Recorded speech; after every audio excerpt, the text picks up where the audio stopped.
성령님은 삼위일체 하나님이십니다. 성령님은 우리 곁에서 우리를 책망하시고 회개케 하시는 그러한 영이 되십니다. 성령님은 진리의 영이어서 우리의 진리를 가운데로 인도하시고 깨닫게 하시고 우리에게 말씀을 기억나게 해주십니다. 성령님은 우리 안에 오셔서 내주하시고 우리를 인치시고 우리의 보증되어 주십니다. 무엇보다 성령님은 권능으로 충만하게 채우사 은사를 부어주시고 복음을 전하게 하시며 따르는 표적을 주시는 나의 보혜사가 되십니다. 성령으로 충만함을 받는다는 것은 예수님의 약속입니다. 명령이기 때문에 순종해서 무엇이 필요하냐? 가족과의 관계처럼 깊은 교제를 가지고 있으면 성령님은 언제나 우리에게 능력으로 임하여 주십니다. 사랑하는 9시 성도 여러분, 성령으로 충만함 받기를 일심, 전심, 합심으로 사모하고 기도합시다. 그래서 무엇보다도 성령으로 충만함 받기 위해서 교회는 모이기에 힘써야 합니다. 우리 옆에 있는 분을 인사합니다. 모이기에 힘씁시다. 예수님이 승천하시는 자리에 500여 형제 자매들이 모여서 주님의 승천을 눈으로 목격했다고 바울이 기록을 했습니다. 그러나 예수님이 예루살렘을 떠나가지 말고 성령을 기다리라고 하신 명령에 순종해서 모여서 기도하고 약속하신 성령의 강림을 기다린 사람의 숫자는 500명 중에 120명에 불과했다는 것입니다. 오늘 본문에 보니까 약속하신 성령께서 마가의 다락방에 모여 합심, 일심, 전심으로 기도하고 기다렸던 120명의 제자들에게 임하신 것을 봅니다.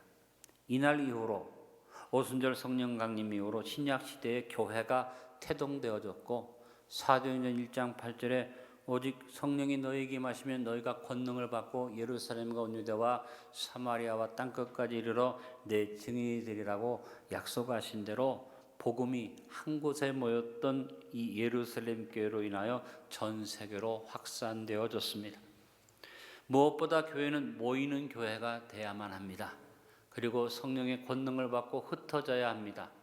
이 두 가지가 교회 안에 분명히 있어야만 합니다. 교회는 모여서 양육하고 교제하는 구조가 살아있어야지 됩니다. 또 하나의 구조는 성령의 능력을 받은 다음에 흩어져서 복음을 전하는 구조가 삶의 실천을 하는 구조가 있어야만 합니다. 바벨탑에서는 언어가 혼잡되어져서 흩어져 버리고 말았지만 마가의 다락방에 모였을 때는 영적 언어가 하나 되고 그 다음에 복음 들고 흩어졌으므로 다시 모여서 교회가 확산되는 역사를 이루었습니다. 유여하를 불문하고 최우선적으로 교회는 모이기에 힘써야만 합니다. 히브리서 10장 25절을 같이 합독해 봅니다. 모이기를 패하는 어떤 사람들의 습관과 같이 하지 말고 오직 권하여 그날이 가까움을 볼수록 더욱 그리하자.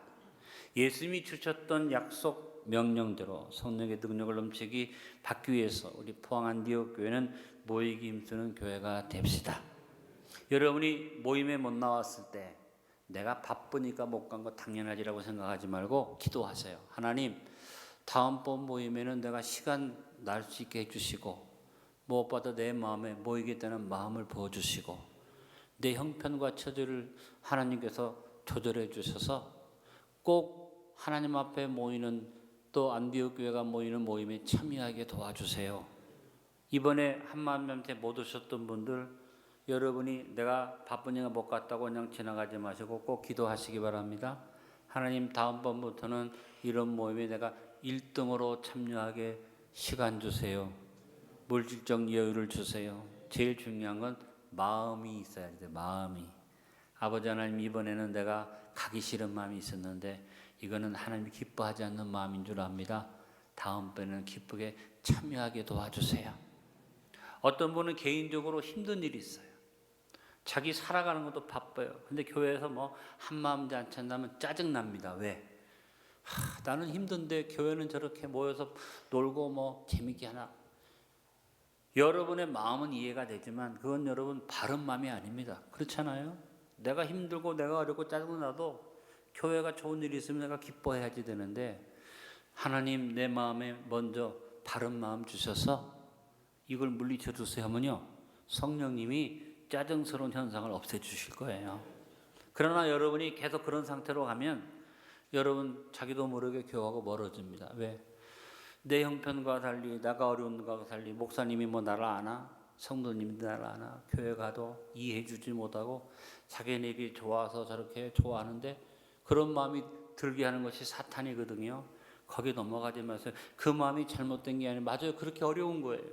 그렇게 힘든 것이고 짜증도 나요. 그러나 그것은 좋지 못한 마음이니까 여러분 예수님의 이름으로 물리치시고 기쁜 마음 달라고 기도하셔서 우리 안디옥의 성도 여러분 큰 소리로 바랍니다. 하나가 됩시다. 하나가 됩시다. 교회의 지체요 성도된 우리는 모두 성령 충만을 받아야만 합니다. 제자들이 순종하여 모이기 힘쓴 그 자리에 약속하신 성령께서 능력으로 임하셨습니다. 사도행 1장 8절에 보니까 이 능력을 권능이라고 말했습니다. 따라합니다. 오직 성령이 너희에게 임하시면 너희가 권능을 받고 권능이라는 단어가 중요합니다. 드나미스라는 단어인데 영어로 해석해 보면 다이내믹 파워라는 의미입니다. 원동력이라는 의미와 함께 다이나마이트가 터지는 것처럼 폭발하는 힘이 성령의 권능이다. 성령이 우리에게 임하시면 우리를 둘러싸고 있는 죄악의 껍질, 아집의 껍질, 형식적인 껍질, 욕심의 껍질들이 폭발하는 겁니다. 그래도 우리 속에 잠재되어 있던 능력들이 넘쳐서 솟아나고 흐르게 되는 것입니다. 예수님께서 이와 같은 성령 충만의 역사에 대해서 요한복음 7장 37절로 39절에 친히 말씀하셨습니다. 명절 끝날 곧 큰 날에 예수께서 서서 외쳐 이르시되 나를 누구든지 목마르거든 내게로 와서 마시라. 나를 믿는 자는 성경 이름과 같이 그 배에서 생수의 강이 흘러나오리라 하시니 이를 그를 믿는 자들이 받을 성령을 가르쳐 말씀하신 것이라. 예수께서 아직 영광을 받지 않으셨으므로 성령이 아직 그들에게 계시지 아니하시더라라고 말씀하셨습니다. 따라합니다. 믿는 자들이 받는 성령. 믿는 자는 성경 이름까지 그 뱅세에서 생수형이 나오는데 그를 믿는 자들이 받을 성령이에요. 어떤 분들은 말합니다. 나는 예수 믿었어. 성령님이 와서 내 안에 계셔. 나는 성령 더 받을 필요가 없어. 그 말이 틀린 말은 아니죠. 그러나 예수님이 영광을 받으신 다음에 성령님이 우리 가운데 항상 함께하는 보혜사로 오시면 믿는 자가 받을 성령의 능력이 임한다. 우리는 아멘으로 받아야지 됩니다. 여러분 성령 충만 받기를 무조건 순종하고 아멘하시기 바랍니다. 성령의 권능이 우리에게 임하시면 성령의 충만을 받는데 이것을 헬라어로 플레레라고 말하는데 우리가 성령 충만을 받으면 우리 속에서 능력이 솟아나는 체험이 옵니다. 성령 충분, 플레테의 체험을 하게 되는 것입니다. 여러분 진액이 충분한 살아있는 나무처럼 열매 맺게 되는 것을 생각하시고 여러분이 이 두 가지를 다 사모하시길 바랍니다. 가득 차게 하소서, 차서 넘치게 하소서. 영어로 말하면 fill, 가득 채워주십시오. full, 이것이 넘치게 해주십시오. 이 두 가지가 병행되어야 한다. 많은 성도들이 당장 능력으로 체험받는 성령 충만에는 관심이 있는데 그 뒤에 따르는 성령 충분의 체험에 대해서는 무관심하기 때문에 간혹 성령의 은사도 나타나고 능력도 나타나지만 그것을 지속적으로 유지해서 성령의 열매를 맺지 못하고 오히려 성령 받은 사람들이 교회에 문제가 되기도 합니다. 내가 은혜 받았어, 내가 은사 받았어, 나에게 능력이 나타나 이렇게 내가 받은 은사만 주장하고 교만해지면 어떻게 할 수가 없어요. 그러나 말씀이 가득 찬 사람은 말씀 속에서 스스로를 다스리게 되는 거죠. 그러므로 우리는 플레레 충만을 통해서 플레테 충분의 체험이 이어질 수 있도록 기도해야만 합니다. 나무를 예를 들겠습니다. 나무가 성장해서 열매를 맺으려면 나무 혼자 힘으로는 안 됩니다. 햇빛을 받아야 하고 또 비를 받아야만 합니다. 이것은 외적인 작용이죠. 나무가 스스로 햇빛과 비를 가져올 수 없습니다. 이건 하나님이 주시는 것이죠. 그러나 나무가 햇빛과 비를 충분하게 받은 다음에 그 힘으로 양분을 빨아들이는 것은 나무가 스스로 해야 할 일인 것입니다. 성령께서 우리에게 권능으로 임하셔서 잠재적인 능력을 터뜨려 주시고 우리에게 권능을 부어주실 때 우리 안에 숨어있는 성령의 내주하는 능력이 솟아올라올 수 있도록 우리는 이 체험을 사모하면서 말씀 묵상하고 늘 하나님 말씀에 순종할 수 있기를 간절히 바랍니다. 우리는 성령 충만에 대해서 바른 이해를 가져야만 합니다. 성령 충만은 새로운 능력으로 채우시는 역사만을 말하는 것이 아닙니다. 폭발시켜줘서 솟아나 넘치게 하는 역사입니다. 어떤 사람들, 특별히 공산주의자들은 종교는 아편과 같다고 종교를 폄하하고 공격합니다. 끊임없이 갈급해서 체험받지만 다시 목말라서 계속 매달리게 되는 아편과 같은 것이 신앙이다.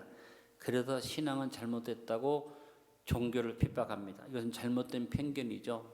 타 종교는 어떨지 몰라도 우리 기독교는 외부에서 자극이 주어져서 사람이 마비되고 도취되는 것 아니라 내 안에서 솟아나는 역사가 일어나는 것이 우리 기독교의 진리입니다. 내 안에서 솟아나서 정복하고 다스리는 힘이 넘쳐나는 것이 성령 충만임을 기억하시길 바랍니다. 그래서 성령 충만 받은 결과로 모든 성도는 증인들이 되어야만 합니다. 따라합니다. 증인들이 됩시다.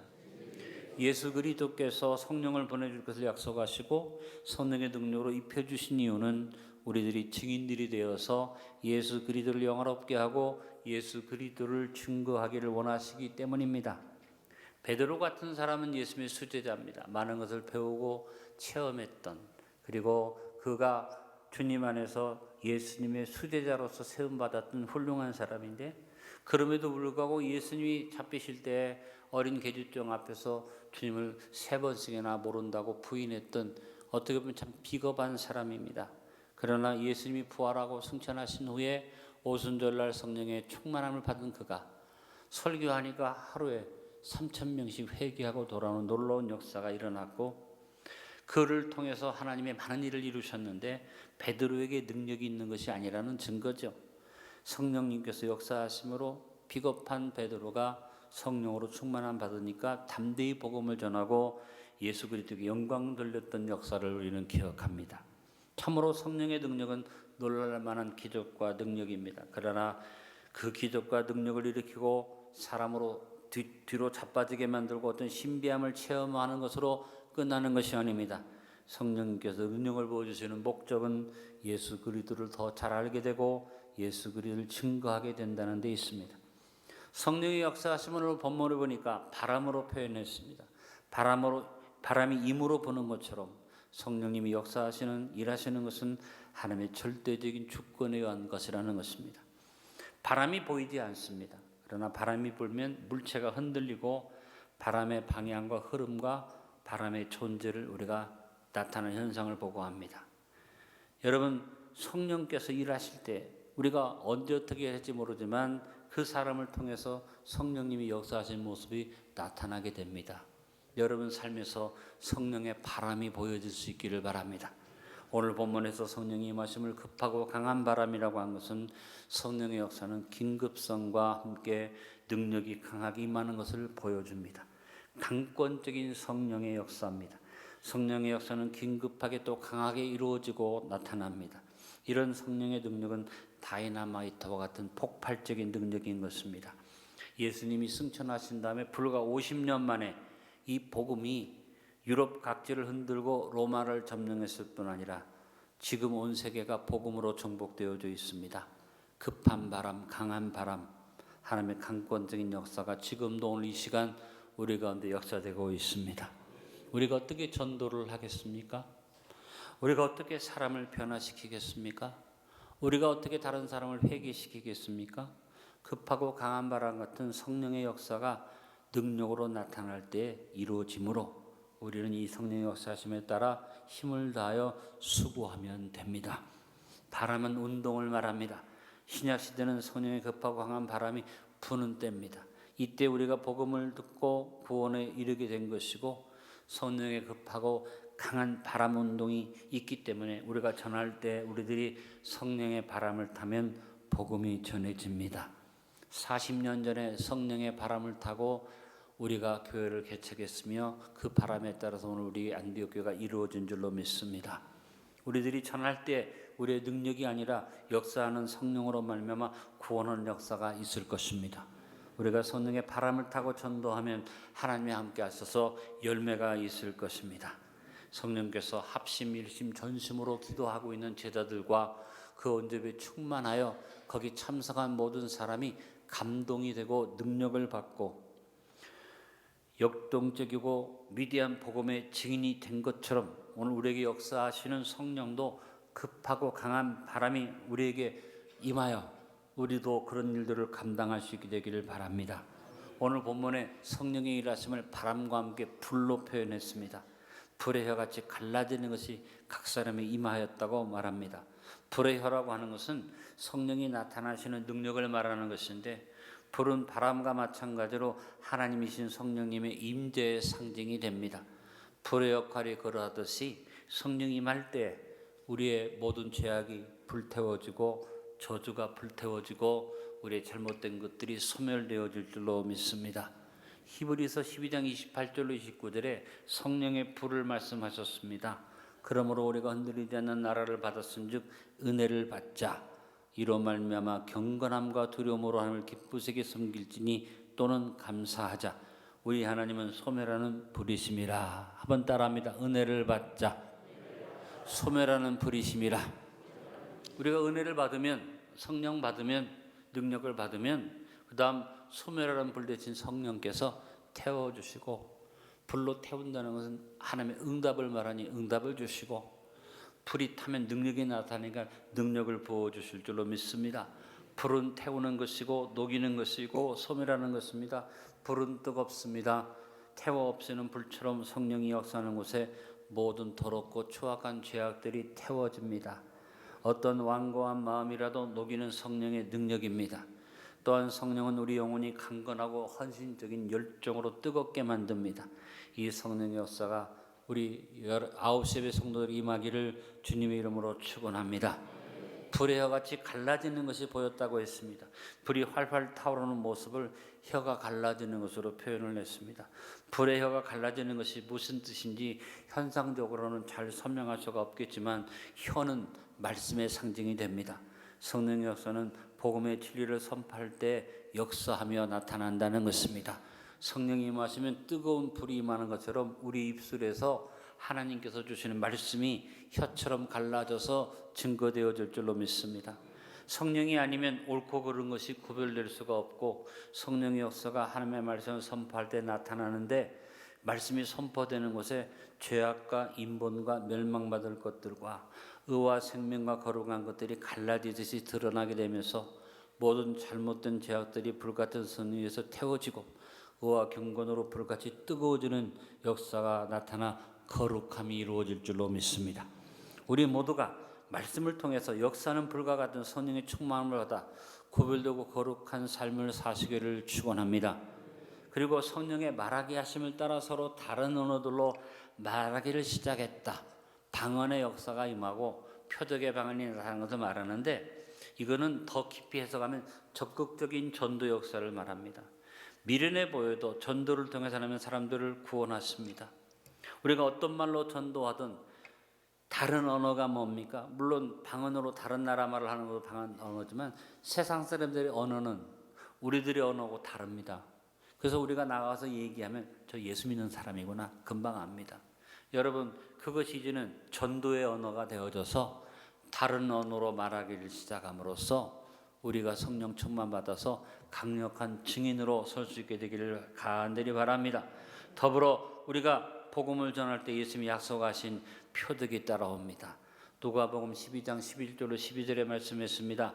사람이 너희를 회당이나 위정자나 권세 있는 자 앞에 끌고 가거든 어떻게 무엇으로 대답하며 무엇으로 말할까 염려하지 말라. 마땅히 할 말을 성령이 곧 그때에 너희에게 가르치시라 하시니라. 여러분, 마땅히 할 말을 성령이 가르쳐 주십니다. 이 표적이 우리에게 있습니다. 또 마가복음 16장 17절 18절의 표적이 따라옵니다. 믿는 자들에게는 이런 표적이 따르리니 곧 그들이 내 이름으로 귀신을 쫓아내며 새 방언을 말하며 뱀을 집어올리며 무슨 독을 마실지라도 해를 받지 아니하며 병든 사람에게 솔로 얹는 등 나으리라 하시더라. 이 약속대로 초대교회 성도들의 표적들이 나타났고, 우리는 확신합니다. 안디옥 교회도 이 표적이 따라올 것이며 계속해서 담대히 복음을 전하면 놀라운 표적들이 따라올 것이고 성령의 권능을 받은 담대한 증인들이 될 때 우리 교회가 부흥하게 될 줄로 믿습니다. 결론을 맺습니다. 성령님은 삼위일체 하나님이십니다. 성령님은 회개케 하는 책망의 영이십니다. 진리의 영이 되시고 우리를 인치시고 보증되어 주시며 무엇보다 성령 충만하게 채우시는 권능을 베푸시는 보혜사가 되십니다. 이 모든 성령님의 역할을 남김없이 다 누리기 위해서 우리는 하나님과의 깊은 교제, 어떤 교제, 인격적이고 가족과 같은 교제를 깊이 계속 이루어 나가야만 합니다. 이 성령님의 역할 중에서 우리는 성령의 권능, 바로 하나님의 능력으로 입힘을 받는 성령 세례를 사모해야 합니다. 성령 세례를 받은 우리는 계속적인 성령 충만을 통해 우리의 내면에서 잠재된 능력이 솟아나서 성령의 내주하시는 능력과 함께 성령 충분의 체험을 통해 열매 맺는 성도들이 되어야만 하겠습니다. 성령의 권능을 입힘을 받아 성령 충만하여 은사를 나타내고 표적이 따름으로 전도와 선교 열매를 풍성히 맺는 성도들이 되십시다.